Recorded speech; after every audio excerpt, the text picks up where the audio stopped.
A escada para o céu, capítulo 6. Nos dias antes do dilúvio, entendendo as enigmáticas palavras gravadas em pedra dos dias antes do dilúvio.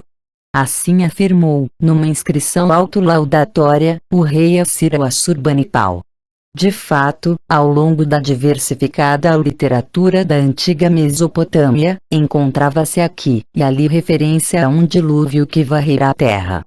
Quando os eruditos começaram a encontrá-las, ficaram em dúvida: seria o relato bíblico sobre o dilúvio, não um mito ou alegoria, mas o registro de um evento verdadeiro e não recordado apenas pelos hebreus?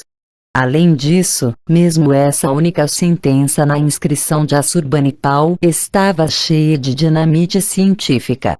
Ela não somente confirmava que existira um dilúvio, como também declarava que, por ter sido ensinado pelo Deus dos escribas, o rei era capaz de ler inscrições antediluvianas, as enigmáticas palavras gravadas em pedra dos dias antes do dilúvio.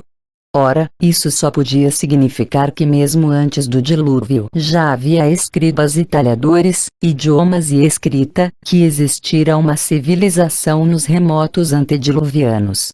Já fora bastante traumático os eruditos serem obrigados a reconhecer que as raízes de nossa moderna civilização ocidental não estavam na Grécia ou Judéia do primeiro milênio AC, na Síria e Babilônia do segundo milênio AC e nem mesmo no Egito do terceiro milênio AC, mas na Suméria do quarto milênio AC. Agora a credibilidade científica teria de voltar ainda mais para trás, para uma época que até os sumérios chamavam de velhos dias, para uma enigmática era antes do dilúvio. No entanto, todas essas revelações chocantes deveriam ser notícia velha para qualquer pessoa que tivesse se dado ao trabalho de ler as palavras do Velho Testamento dentro de seu verdadeiro significado. Depois que a Terra e o cinturão de asteroides foram criados, o Raquia, ou céu do Gênesis, a Terra tomou forma, criou-se o Adão e o homem foi colocado no jardim que ficava no Éden. Todavia, por intermédio das maquinações de uma brilhante serpente que se atreveu a desafiar Deus, Adão e sua companheira, Eva, adquiriram um certo conhecimento que não deviam possuir. Diante disso, o Senhor, falando a seres cujos nomes não aparecem na Bíblia, preocupou-se com a possibilidade de o homem, como já é um de nós, poder também se servir da árvore da vida e comer e viver para sempre. Assim, ele baniu o homem e colocou diante do jardim do Éden os querubins e a chama da espada fulgurante para guardar o caminho da árvore da vida. Dessa forma Adão foi expulso do maravilhoso pomar que o Senhor plantara no Éden, para daí em diante comer as ervas do campo e obter seu sustento com o suor de seu rosto. E Adão conheceu Eva, sua mulher. Ela concebeu e deu à luz Caim, e também deu à luz Abel, irmão de Caim. Abel tornou-se pastor de ovelhas e Caim cultivava o solo. Assim, a afirmação que a Bíblia faz sobre uma civilização antediluviana segue duas linhas, começando com a de Caim.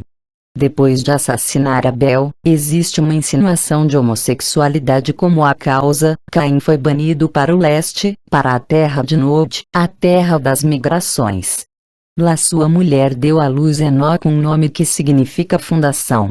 A Bíblia explica que Caim tornou-se um construtor de cidade quando seu filho nasceu e deu à cidade o nome de seu filho, Enoque. A aplicação do mesmo nome para uma pessoa e a cidade associada a ele foi um costume que prevaleceu ao longo de toda a história da antiguidade do Oriente Médio. A linha de Caim continuou com Irad, Maviel, Matusalém e Lameque. O primeiro filho de Lameque foi Jubal, nome que no hebraico original, Yuvat, significa o tocador da flauta. Como explica o livro do Gênesis, ele foi o pai de todos que tocam a lira e charamela. Um segundo filho de Caim, Tubal-Caim, foi o pai de todos os laminadores em cobre e ferro. O que aconteceu com esse habilidoso povo do leste na terra de Nod não ficamos sabendo, pois o Velho Testamento, considerando maldita linha de Caim, perde todo o interesse em dar a lista de sua genealogia e seu destino. O livro do Gênesis, em seu capítulo 5, volta a Adão e ao seu terceiro filho, Sete. Adão, somos informados, tinha 130 anos quando Sete nasceu e viveu mais 800 anos, durando portanto, no total, 930 anos. Sete, que foi pai de Enós aos 105 anos, viveu até os 912 anos. Enós teve Cainã aos 90 anos e morreu com 905. Cainã viveu 910 anos. Seu filho Molaleu tinha 895 anos quando morreu. E seu filho, Jared, faleceu aos 962 anos. Sobre todos esses patriarcas antediluvianos, o livro do Gênesis fornece um mínimo de informações. O nome de seus pais, a idade que tinham por ocasião do nascimento de seus herdeiros masculinos e, depois de gerarem filhos e filhas, a idade com que morreram. No entanto, o patriarca que se segue a eles recebe um tratamento especial. Quando Jared completou 162 anos, gerou Enoque. Quando Enoque completou 65 anos, gerou Matusalém. Enoque andou com Deus. Depois do nascimento de Matusalém, Enoque viveu 300 anos e gerou filhos e filhas. Toda a duração da vida de Enoque foi de 365 anos.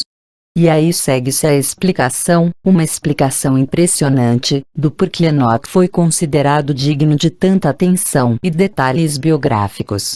Enoque não morreu. Enoque andou com Deus, depois desapareceu, pois Deus o arrebatou. Matusalém foi o patriarca mais longevo, viveu 969 anos e gerou Lameque. Lameque, que viveu 777 anos, gerou Noé, o herói do dilúvio. Neste ponto do Gênesis existem informações mais detalhadas. Lameque deu esse nome ao seu filho porque a humanidade estava passando por uma época de grande sofrimento e o solo era estéril e improdutivo. Ao chamar o filho de Noé, descanso, Lameque expressou a esperança de que este nos trará descanso de nossa luta e frustrações na terra que Deus amaldiçoou. E assim, ao longo de 10 gerações de patriarcas antediluvianos abençoados com o que os eruditos chamam de durações de vida legendárias, a narrativa bíblica chega aos momentos dos eventos do dilúvio. O dilúvio é apresentado no livro do Gênesis como uma oportunidade aproveitada por Yahvé para fazer desaparecer da superfície da terra os homens que criei. Os antigos autores acharam necessário fornecer uma explicação para uma decisão tão drástica. Segundo somos informados, ela teve a ver com as perversões carnais dos homens, especificamente com as relações sexuais entre as filhas dos homens e os filhos de Deus. A despeito dos esforços monoteístas dos compiladores e editores do livro do Gênesis, lutando para proclamar a fé numa única deidade num mundo que na época acreditava em muitos deuses, restam numerosos deslizes em que a narrativa bíblica fala de deuses no plural. O próprio termo para deidade, quando o Senhor não é especificamente chamado de Yahvé, não é o singular El, mas o plural Elohim. Quando ocorre a ideia de criar Adão, a narrativa adota o plural. Deus, Elohim, disse: façamos o homem à nossa imagem, como nossa semelhança. E, depois do incidente com o fruto do conhecimento, Elohim de novo falou no plural, dirigindo-se a seres não identificados. E agora transpira de 4 enigmáticos versos do livro do Gênesis, capítulo 6, que preparam a cena para o dilúvio, que não apenas existiam deidades, Elohim, no plural, como elas já até tinham filhos, também no plural. Esses filhos aborreceram o Senhor ao fazer sexo com as filhas dos homens, aumentando seu pecado ao gerarem filhos ou semideuses a partir dessa cópula ilícita. Quando os homens começaram a ser numerosos sobre a face da terra e lhes nasceram filhas, os filhos de Deus viram que as filhas dos homens eram belas e tomaram como mulheres todas as que mais lhes agradavam. O Velho Testamento explica ainda: ora, naquele tempo, e também depois, quando os filhos de Deus se uniam às filhas dos homens e estas lhes davam filhos, os Nefilim habitavam sobre a terra. Estes eram os poderosos da eternidade, o povo do Shem. Nefilim, tradicionalmente traduzido gigantes, significa literalmente aqueles que foram lançados sobre a terra. Eles eram os filhos dos deuses, o povo do Shem, ou seja, o povo dos foguetes espaciais. Voltamos, então, a Suméria e aos Dingir, os justos dos foguetes espaciais. Peguemos agora os registros sumérios no ponto onde paramos anteriormente 450 mil anos atrás. Foi há cerca de 450 mil anos, afirmam os textos sumérios, que astronautas de Marduk chegaram à Terra em busca de ouro. Precisavam dele não para a confecção de joias, mas para alguma necessidade premente ligada à sobrevivência no 12º planeta. O primeiro grupo de desembarque era composto de 50 astronautas. Eles eram chamados Anunnaki, os do céu que estão na Terra. Esse grupo desceu no Mar Arábico e daí foi para o alto do Golfo Pérsico, lá estabelecendo sua primeira estação terrestre, Eridu, lar, no longínquo construído. O comandante era um brilhante cientista e engenheiro que adorava navegar pelos mares, e cujo hobby era pescar. Ele era chamado Ea, aquele cuja casa é a água, e desenhado como o protótipo de aquário. Mas, por ter liderado a aterrissagem, recebeu o título de Enki, Senhor Terra. Como todos os outros deuses sumérios, o aspecto que o distinguia era o toucado com chifres. O plano original, ao que tudo indica, era extrair ouro da água do mar, mas ele provou ser insatisfatório. A única alternativa que restou foi obtê-lo da maneira mais difícil. Extrair o minério do sudeste da África, transportá-lo em embarcações até a Mesopotâmia para ali derretê-lo e refiná-lo. Em seguida, os lingotes de ouro eram enviados para o espaço no ônibus espacial, que os deixava numa nave que orbitava a Terra. Ali eles ficavam esperando a chegada periódica de uma nave-mãe, que levava o precioso metal para o planeta dos astronautas. Para tornar tudo isso possível, mais Anunnaki tiveram de vir à Terra e logo eles eram 600. Outros 300 cuidavam do ônibus espacial e da estação orbital. Um espaço-porto foi construído em Sipar, cidade dos pássaros, na Mesopotâmia, num local alinhado com o marco geográfico mais notável do Oriente Médio, os picos do Monte Ararat. Outros povoados com várias funções, como o Centro de Fundição e Refinação de Badjabira, um centro médico chamado Suripak, foram instalados de modo a formar um corredor de aterrissagem em forma de flecha. No centro exato, Nibruk, o lugar do cruzamento na Terra Nippur em acadiano, estabeleceu-se o centro de controle da missão. O comandante-geral desse vasto empreendimento no planeta Terra era Enlil, o senhor do comando. Na escrita pictográfica primitiva dos sumérios, o nome de Enlil e do seu centro de controle da missão eram desenhados como um complexo de estruturas com antenas altas e grandes telas de radar. Tanto Enki como Enlil eram filhos do governante do 12º planeta na época, Anu em acadiano, cujo nome significava aquele dos céus e era escrito pictograficamente como uma estrela. Apesar de ser o primogênito, Enki não era o herdeiro do trono, pois esse direito cabia a Enlil, por ter nascido de uma outra esposa de Anu que também era sua meia-irmã. Talvez devido ao aumento de abrangência do empreendimento, Enlil foi enviado à Terra e tirou o comando de Enki, o chamado Senhor Terra. A situação complicou-se ainda mais com a chegada do primeiro oficial médico, Nimursar, senhora do pico da montanha, meia-irmã tanto de Enki como de Enlil, o que estimulou os dois a procurar seus favores, pois um filho de um deles com Nimursar herdaria o trono. O constante ressentimento de Enki contra o irmão, somado à crescente competição entre os dois, acabou derramando-se sobre seus descendentes e foi a causa subjacente dos muitos eventos que se seguiram. Com a passagem dos milênios na Terra, embora para os Anunnaki cada 3.600 anos terrestres fossem apenas um de seu próprio ciclo de vida, esses astronautas sem patente começaram a protestar. Caberia mesmo a eles, como homens ligados a missões espaciais, ficarem cavando minério em túneis quentes, escuros e poeirentos? E Enki, talvez evitando atritos com o irmão, passava cada vez mais tempo no sudeste da África, longe da Mesopotâmia. Os Anunnaki que lutavam nas minas dirigiam suas queixas para ele, e juntos eles conversavam sobre suas insatisfações mútuas. Então, um dia, quando Enlil chegou à área de mineração numa viagem de inspeção, foi dado o sinal. Houve um motim. Os Anunnaki saíram das minas, atiraram suas ferramentas no fogo, dirigiram-se para a casa onde Enlil estava e cercaram-na, gritando: "Basta!" Enlil entrou em contato com Anu e ofereceu-se para desistir do comando e voltar ao seu planeta. Anu veio à Terra. Montou-se uma corte marcial. Enlil exigiu que o instigador do motim fosse condenado à morte.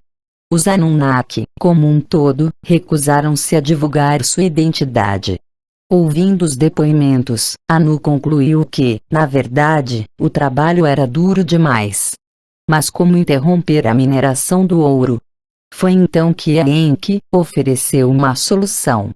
Contou que, no sudeste da África, vagava um ser que poderia ser treinado para executar algumas das tarefas de mineração, desde que a marca dos Anunnaki pudesse ser colocada neles. Enki referia-se aos homens e mulheres que tinham evoluído na Terra, mas que ainda estavam num nível de evolução muito distante do atingido pelos habitantes do 12º planeta. Depois de muita deliberação, ele recebeu carta branca. Crie um Lulu, um trabalhador primitivo, que ele suporte o jugo dos Anunnaki. Nimursar, na qualidade de primeiro oficial médico, iria ajudá-lo na empreitada. Houve muitas tentativas e erros de até se encontrar o procedimento correto. Extraindo o óvulo de uma mulher macaco, Enki e Nimursar o fertilizaram com o esperma de um jovem astronauta. Em seguida implantaram esse ovo, não no útero da mulher macaco, mas no de uma astronauta. Finalmente foi conseguido o modelo perfeito e Nimursar gritou de alegria: "Eu o criei! Minhas mãos o fizeram!" E levantou para todos verem o primeiro Homo sapiens, o primeiríssimo bebê de proveta da Terra. Porém, como qualquer outro híbrido, o terráqueo não podia procriar. Para se obter mais trabalhadores primitivos, outros óvulos de mulheres macacos foram extraídos, fertilizados e reimplantados em úteros de deusas do nascimento, 14 de cada vez, das quais 7 gerariam homens e 7 mulheres. À medida que os terráqueos começaram a se encarregar do trabalho de mineração no sudeste da África, os Anunnaki que labutavam na Mesopotâmia passaram a invejar seus colegas e começaram a clamar pela ajuda de trabalhadores primitivos. Apesar das objeções de Enki, Enlil apoderou-se de alguns terráqueos e levou-os para Edim, a morada dos justos na Mesopotâmia. O evento está registrado na Bíblia. Deus tomou o homem e o colocou no jardim do Éden para cultivar e guardar. Durante esse tempo todo, os astronautas que tinham vindo à Terra preocupavam-se com o problema da longevidade. Seus relógios biológicos estavam ajustados para seu próprio planeta. O tempo que ele levava para fazer uma órbita completa em torno do Sol era para seus habitantes um ano do ciclo de vida. Todavia, num único ano desses, a Terra orbitava o Sol 3.600 vezes, ou seja, 3.600 anos para a vida originária da Terra. Para manter seus ciclos vitais mais longos na Terra mais veloz, os astronautas consumiam o alimento da vida e uma água da vida, que vinham do seu planeta natal. Nos laboratórios biológicos de Eridu, cujo emblema era o sinal das serpentes enlaçadas, Enki tentava desvendar os segredos da vida, reprodução e morte. Por que os filhos nascidos de astronautas na Terra envelheciam tão mais rápido do que seus pais? Por que os homens macacos tinham vida tão curta? Porque o híbrido Homo sapiens vivia bem mais do que o homem macaco, mas tinha uma existência breve quando comparada com a dos visitantes à Terra? Seria devido a fatores ambientais, ou a tendências genéticas? realizando novas experiências na manipulação genética de híbridos, e usando seu próprio esperma, Enki encontrou um outro modelo perfeito de terráqueo. A DARPA, como o chamou, tinha uma inteligência maior e, acima de tudo, a capacidade de procriar, mas não possuía a longevidade dos astronautas. Com amplo entendimento ele o aperfeiçoara, para ele dera o conhecer. A vida eterna não lhe concedeu. Assim Adão e Eva do livro do Gênesis receberam a dádiva, ou fruto não apenas do conhecimento, mas também do conhecer, o termo bíblico hebraico para cópula com a intenção de gerar descendentes. Encontramos esse conto bíblico ilustrado num desenho sumério arcaico. Enlil ficou indignado ao descobrir o que Enki fizera. Jamais se pretendera que o homem fosse capaz de procriar como os deuses. Ficou se perguntando o que viria em seguida. Enki daria ao homem uma vida eterna. No 12º planeta, Anu também ficou perturbado. Levantando-se de seu trono, ordenou que tragam a DARPA para cá. Temendo que seu humano aperfeiçoado fosse destruído na morada celestial, Enki instruiu-o para evitar o alimento e a água que lhes seriam oferecidos, pois conteriam veneno. Ele o aconselhou: Adarpa, tu estás indo diante de Anu, o governante. Tomarás a estrada para o céu. Quando ao céu tu tiveres subido e te aproximado do portão de Anu, nele encontrarás Tammuz e Gizira esperando. Eles falarão com Anu, farão com que o rosto benigno de Anu te seja mostrado. Quando estiveres diante de Anu, quando te oferecerem o pão da morte, tu não o comerás. Quando te oferecerem a água da morte, tu não a beberás. Então ele o fez tomar a estrada para o céu e para o céu Adarpa subiu.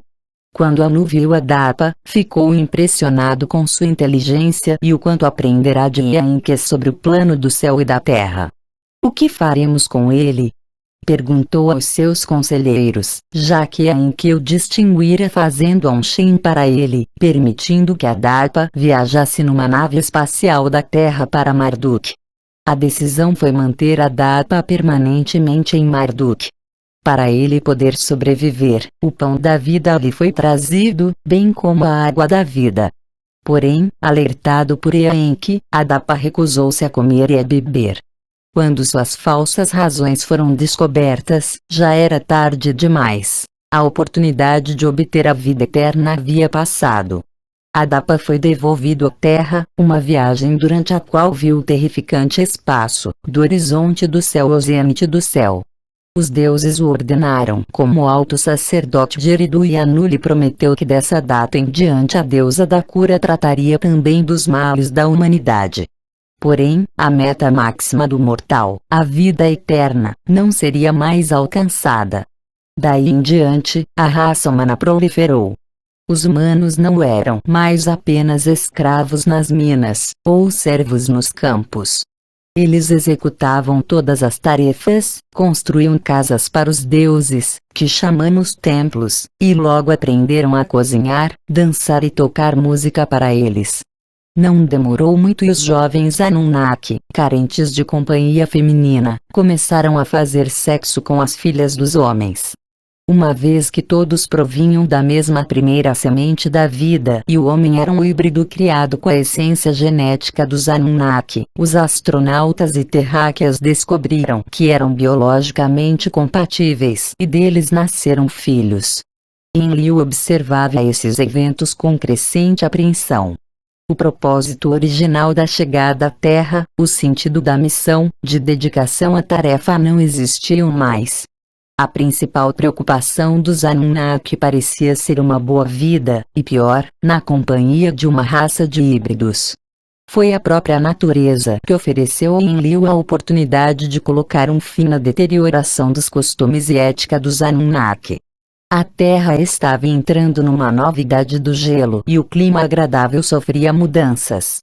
À medida que ele ia esfriando, também se tornava mais seco. As chuvas tornaram-se menos frequentes, as águas dos rios mais escassas. As colheitas fracassaram, a fome se espalhou. A humanidade começou a enfrentar grandes sofrimentos. Filhos escondiam alimentos de seus pais, mães comiam suas crianças. A pedido de Enlil, os deuses evitaram ajudar a humanidade. Eles que morram de fome, eles que sejam dizimados, decretou Enlil. No Grande Abaixo, na Antártida, a idade do gelo também estava causando mudanças. De ano para ano a calota de gelo que cobria o continente no Polo Sul tornava-se mais espessa. Sob a crescente pressão de seu peso, houve um aumento do atrito e calor em sua face interior. Logo a imensa calota flutuava numa placa escorregadia de lama. Na estação orbital veio o alerta. A calota de gelo estava entrando em equilíbrio instável. Se ela escorregasse do continente para o oceano, a imensa onda causada pelo impacto cobriria toda a Terra. O perigo era iminente. No céu, o 12º planeta estava voltado para seu ponto mais próximo da Terra, entre Júpiter e Marte.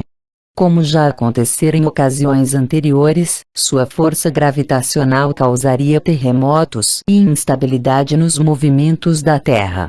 Calculava-se que essa força gravitacional desencadearia o desligamento da calota polar, inundando a Terra com um dilúvio global. Os próprios astronautas não ficariam imunes à catástrofe. Enquanto iniciavam-se os preparativos para juntar todos os Anunnaki perto do espaço-porto e deixar prontas as naves que os levariam para o espaço antes de a onda chegar, foram empregadas artimanhas para manter em segredo para a humanidade o desastre iminente. Temendo a invasão do espaço-porto por uma turba desesperada, todos os deuses foram obrigados a jurar que não revelariam o segredo. Quanto aos homens, disse Enlil, eles que pereçam, que a semente do terráqueo seja eliminada da face da terra. Em Suripak, a cidade governada por Ninhursag, as relações entre o homem e os deuses tinham atingido seu ponto máximo. Lá, pela primeira vez, um terráqueo atingira a posição de rei. Com o crescimento dos sofrimentos da raça humana, Ziusudra, como os sumérios o chamavam, suplicou o auxílio de Enki. De vez em quando, Enki e seus marinheiros traziam clandestinamente para o rei e seu povo uma carga de peixe. Porém, agora a questão envolvia o próprio destino da humanidade. Todo o trabalho de Enki e Ninhursag pereceria e viraria barro, como Enlil desejava, ou a semente da humanidade deveria ser preservada. Agindo por conta própria, mas atento ao seu voto de guardar segredo, Enki viu em Ziusudra a oportunidade de salvar a raça humana. Assim que o rei voltou para orar e suplicar no templo, Enki começou a sussurrar por trás de uma tela. Fingindo conversar consigo mesmo, deu instruções urgentes a Ziusudra. Derruba a casa, constrói um barco. Desiste de tuas posses, procura a vida. Esquece o que tens, mantém tua alma viva. Embarca a semente de todas as coisas vivas.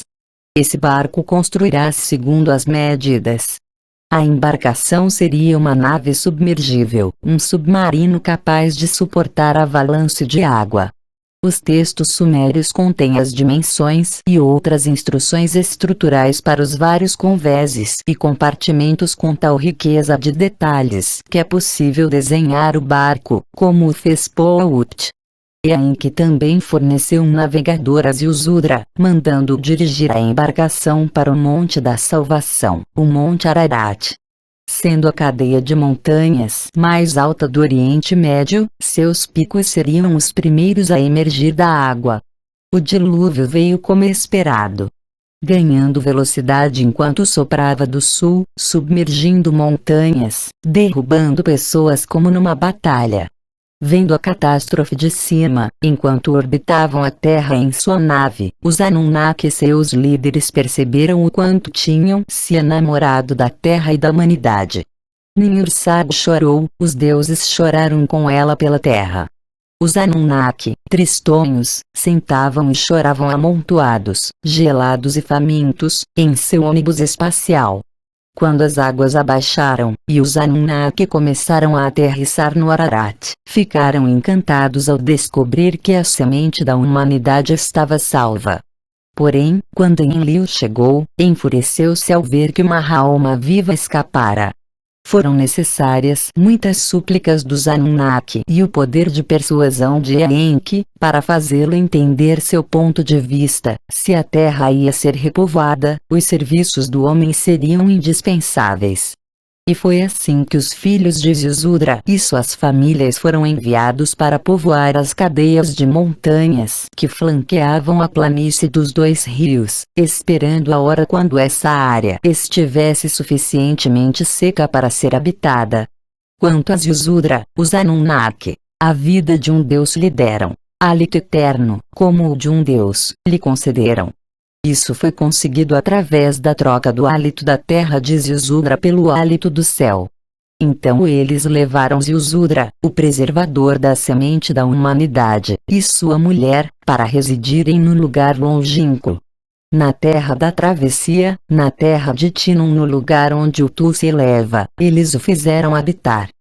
Torna-se evidente, portanto, que as lendas sumérias sobre os deuses do céu e da terra, da criação do homem e do dilúvio foram a fonte da qual outras nações do Antigo Oriente Médio extraíram seu conhecimento, crenças e mitos. Já vimos como as crenças egípcias combinavam com as sumérias, como sua primeira cidade sagrada recebeu o nome em homenagem a An, como o Beni Beni se assemelhava ao Gir sumério, e assim por diante. Também é geralmente aceito nos dias de hoje que os relatos bíblicos sobre a criação e os eventos que levaram ao dilúvio são versões hebraicas condensadas das tradições sumérias. O herói bíblico do dilúvio, Noé, era o equivalente do Ziusudra sumério, chamado de Utnapishtim nas versões acadianas. Todavia, enquanto os sumérios afirmavam que o herói do dilúvio fora tornado imortal, nada na Bíblia é dito a esse respeito sobre Noé. A imortalização de Enoque também recebe pouca atenção, ao contrário dos contos sumérios sobre Adapa e outros textos tratando da ascensão de escolhidos. Porém, essa abrupta atitude bíblica não foi capaz de impedir a disseminação, ao longo de milênios, de lendas sobre os heróis bíblicos e sua estada no paraíso ou seu retorno a ele. Segundo lendas, muitas antigas, que sobreviveram em várias versões originárias de uma composição com quase 2000 anos de idade chamada O Livro de Adão e Eva, Adão adoeceu depois de completar 930 anos. Vendo o pai enfermo e sofrendo dores, seu filho Sete ofereceu-se para ir até o portão do paraíso mais próximo, e lamentar e suplicar a Deus: talvez ele me ouvirá e enviará seu anjo para me trazer a fruta pela qual tu tanto ansiaste, o fruto da árvore da vida.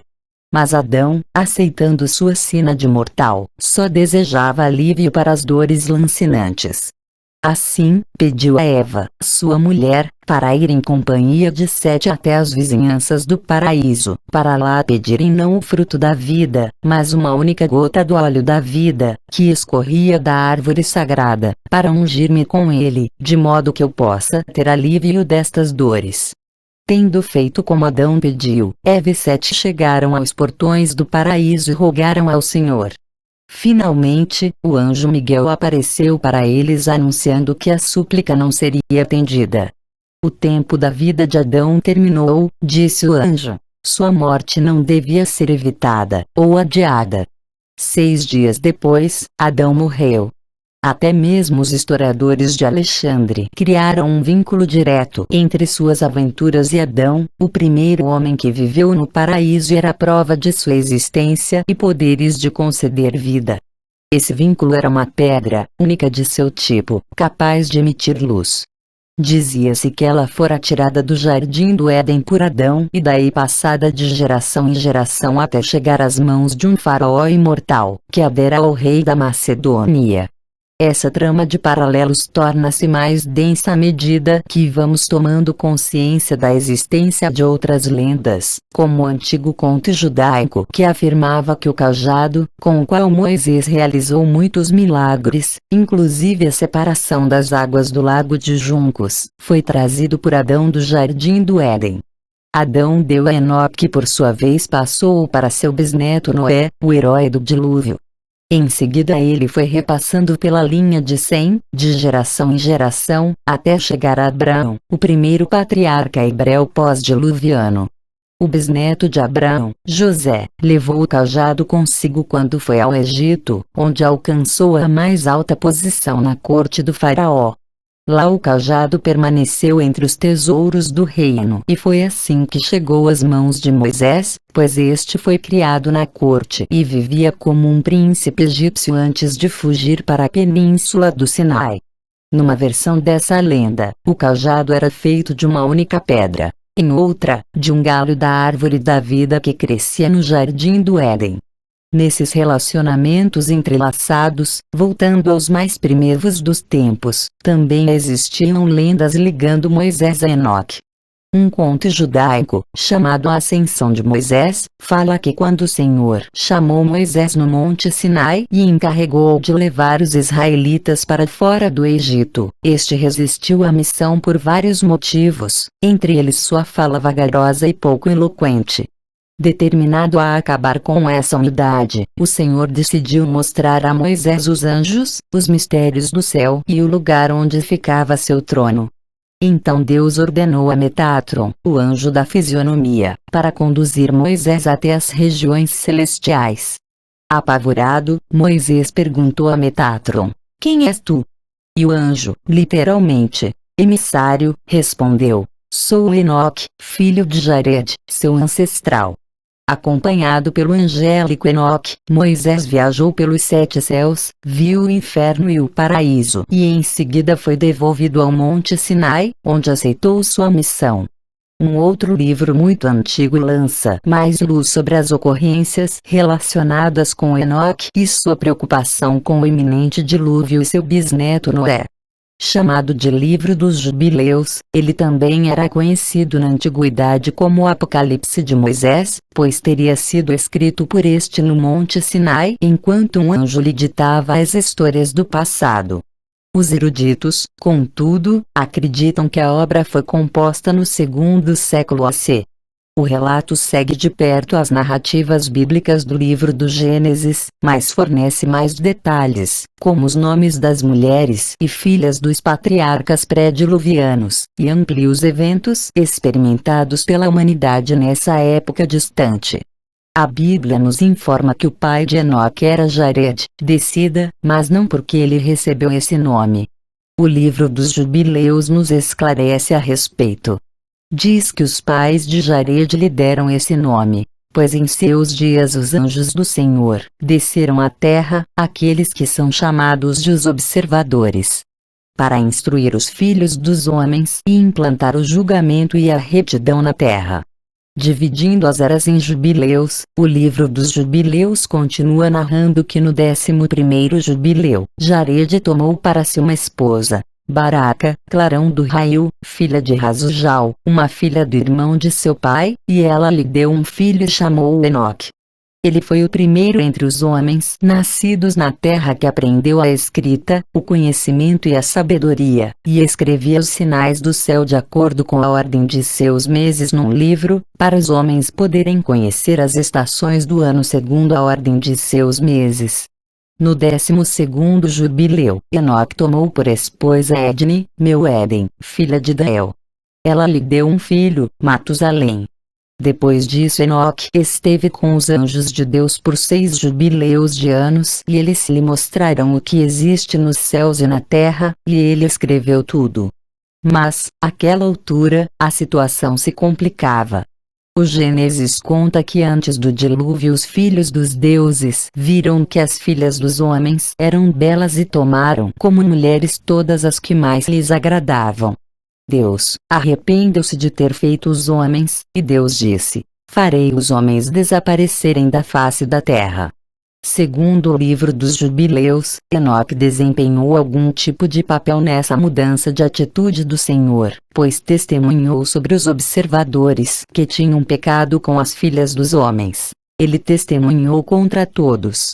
E foi para protegê-lo da vingança dos anjos do Senhor pecadores que ele foi retirado de entre os filhos do homem e levado ao jardim do Éden.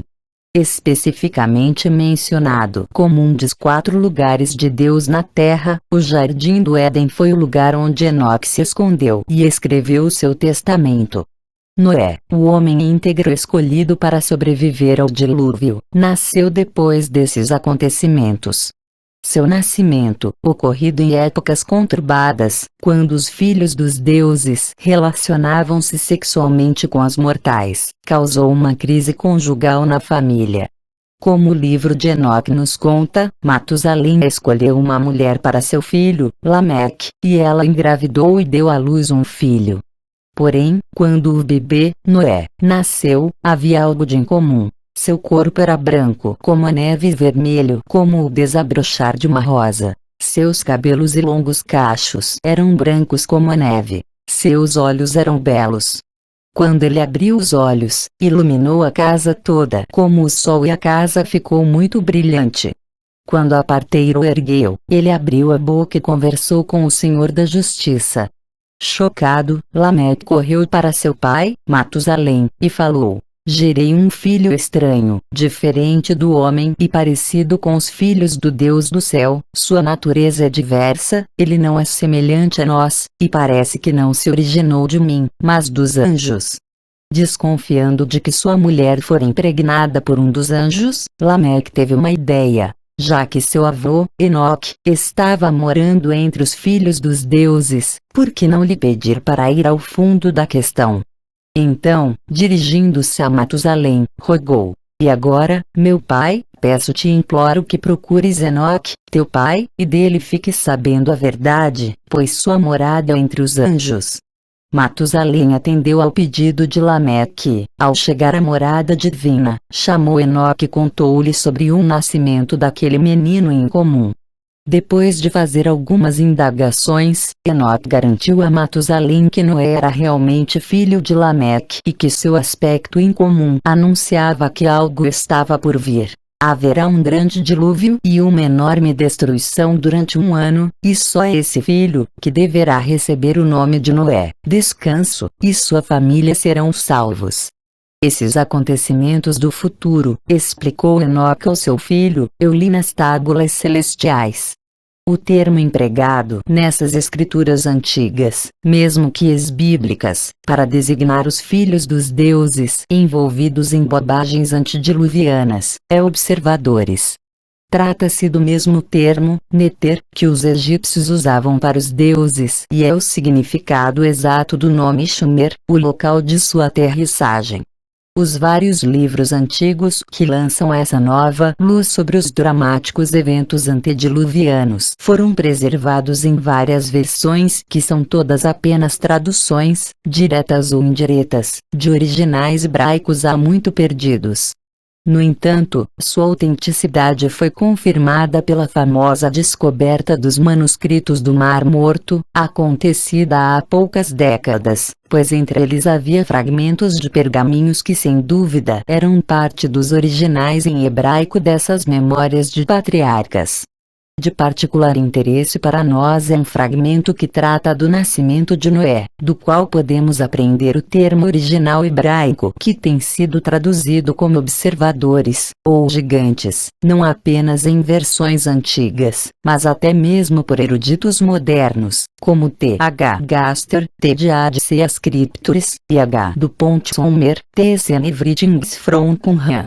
Segundo esses estudiosos, a coluna segundo desse fragmento começa assim: veja, pensei em meu coração que a concepção era de um dos observadores, um dos santos, e que a criança realmente pertencia aos gigantes. E meu coração mudou dentro de mim por causa da criança. Então eu, Lameque, apressei-me e fui a Batenosh, minha mulher, e lhe disse: quero que jures pelo Altíssimo, pelo Senhor Supremo, o Rei de todos os mundos, o governante dos filhos do céu, que tu me contarás com verdade se, no entanto, quando examinamos o original em hebraico, vemos que ele não diz observadores, mas Nefilim, o exato termo usado no livro do Gênesis, capítulo 6. Assim, textos e lendas antigas confirmam-se uns aos outros. A época antes do dilúvio foram os dias em que os Nefilim estavam sobre a terra, os poderosos, o povo dos foguetes. Nas palavras das listas de reis sumérios, o dilúvio varreu a Terra 120 chars, 120 órbitas de 3.600 anos, depois da primeira aterrissagem dos astronautas, o que o coloca a cerca de 13.000 anos atrás. Foi exatamente a época quando a última idade do gelo terminou abruptamente, quando começou a agricultura. 3.600 anos depois veio a nova idade da pedra, como a chamam os eruditos, a idade da cerâmica. Então, 3.600 anos depois, a civilização em seu todo desabrochou na planície entre os rios, na Suméria. Todo mundo se servia de uma mesma língua e das mesmas palavras, diz o livro do Gênesis. Porém, logo que o povo se estabeleceu no país de Sennar, Suméria, e construiu casas de adobe, ele conspirou para construir uma cidade e uma torre cujo ápice penetre nos céus. Os textos sumérios dos quais foi extraído esse relato bíblico ainda não foram encontrados. No entanto, encontramos alusões ao evento em várias lendas sumérias. O que emerge é um aparente esforço por parte de Enki, para conseguir o apoio da humanidade com o objetivo de assumir o controle das instalações espaciais dos Nefilim, mais um incidente do feudo entre os dois irmãos, que a essa altura propagara-se para seus descendentes. Como resultado desse evento, segundo nos conta a Bíblia, Deus decidiu dispersar a humanidade e confundir suas linguagens, ou seja, dar-lhe civilizações diferentes e separadas. As deliberações dos deuses na era que se seguiu ao dilúvio são mencionadas em vários textos sumérios. A chamada epopeia de Itana declara: os grandes Anunnaki que decretam o destino ficaram trocando opiniões a respeito da Terra. Eles que criaram as 4 regiões, que fundaram as povoações, que supervisionam a Terra, estavam altos demais para a humanidade. A decisão de estabelecer 4 regiões separadas na Terra foi combinada com a resolução de instalar intermediários, reis sacerdotes, entre os deuses e a humanidade. E assim novamente a realeza foi descida à terra, vinda do céu. No esforço, que provou ser inútil, para pôr um fim ou diminuir as desavenças entre as famílias de Enki e Enlil, os deuses fizeram um sorteio entre elas para determinar quem ficaria com o domínio de cada região. Como resultado, a Ásia e a Europa foram entregues a Enlil e seus descendentes, e Enki recebeu a África. A primeira região da civilização foi a Mesopotâmia e as terras adjacentes.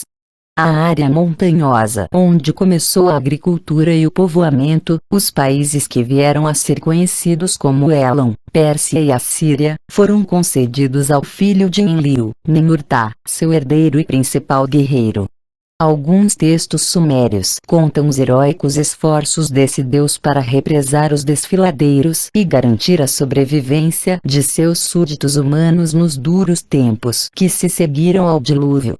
Quando as camadas de lama que cobriam a planície entre os 2 rios secou o suficiente para permitir o repovoamento, a Suméria e as terras que daí se estendiam para o oeste, até o Mediterrâneo, foram entregues a um outro filho de Enlil, Nannar, sim em acadiano.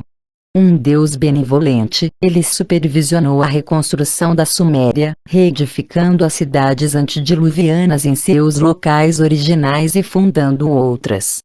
Entre estas últimas estava sua favorita, Ur, a cidade onde nasceu Abraão. Nannar era sempre desenhado acompanhado pelo símbolo da lua crescente, a sua contraparte celestial.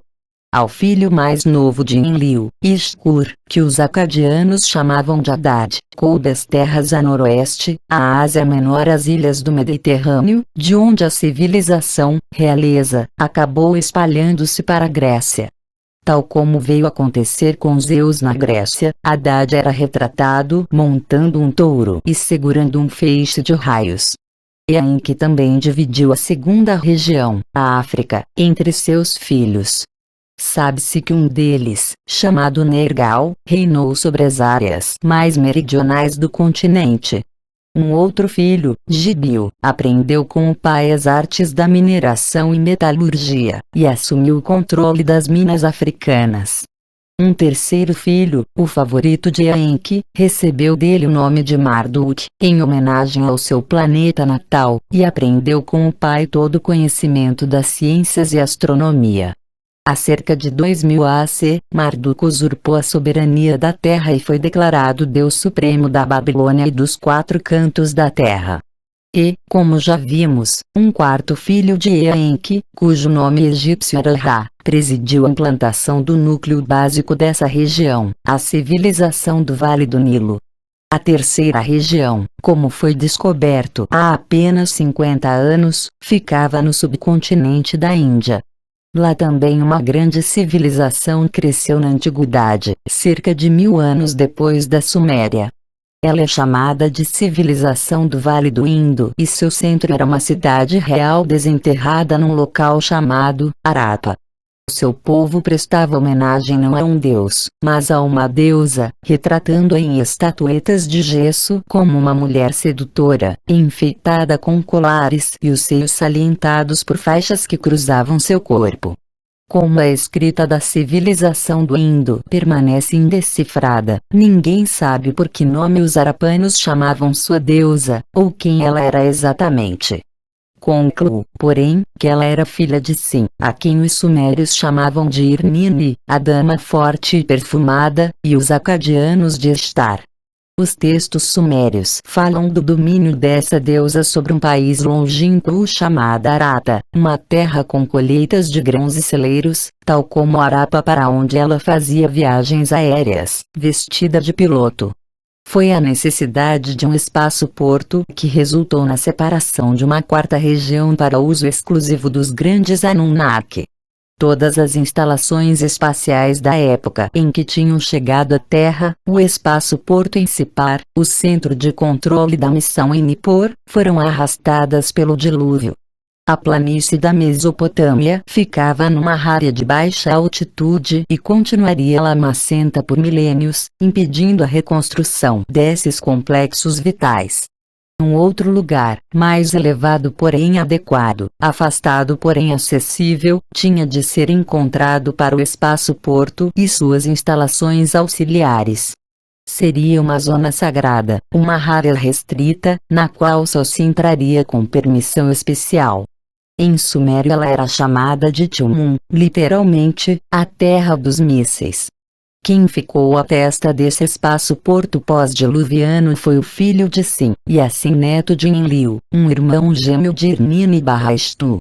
Seu nome era Utu, o brilhante, Shamash em acadiano. Foi ele que liderou com sucesso a Operação Dilúvio, a evacuação de Sipar. Sendo o chefe dos homens do espaço baseados na Terra, os águias, ele orgulhosamente usava seu uniforme de águia nas ocasiões formais. Nos dias antes do dilúvio, segundo diziam as tradições, alguns poucos mortais escolhidos tinham conseguido decolar do espaço-porto. Adapa, que perdeu a oportunidade de se tornar imortal, Enmeduranque, a quem os deuses Shamash-Adad transportaram à morada celestial para ser iniciado nos segredos sacerdotais, e depois devolvido à terra, e também Ziusudra, seus dias de vida prolongados, herói do dilúvio, que, junto com sua mulher, foi levado para viver em Tilmun. Na época pós-diluviana, diziam os registros sumérios, Etana, um dos primitivos governantes de Kish, foi levado de Shem para a morada dos deuses, onde lhe seria concedida a planta do rejuvenescimento e nascimento, mas ele também ficou assustado demais para completar a viagem. E o faraó Tutmés III afirmava em suas inscrições que o deus Ra o levara para o alto, mostrara-lhe os céus e depois o devolverá à terra. Ele me abriu as portas do céu. Abriu para mim os portais de seu horizonte. Voei para o firmamento como um falcão divino, para poder ver seus misteriosos modos no céu, saciei-me com a compreensão dos deuses. Nas lembranças posteriores da humanidade, o Shem foi venerado como um obelisco e o foguete espacial saudado por águias deu lugar a uma sagrada árvore da vida. Mas na Suméria, onde os deuses eram uma realidade presente, tal como no Egito, quando reinaram os primeiros faraós, Tilmun, a terra dos mísseis, era um lugar real, um lugar onde o homem podia encontrar a imortalidade. E lá, na Suméria, eles registraram a história de um homem que, sem ser convidado pelos deuses, partiu para reverter seu destino, apesar de tudo.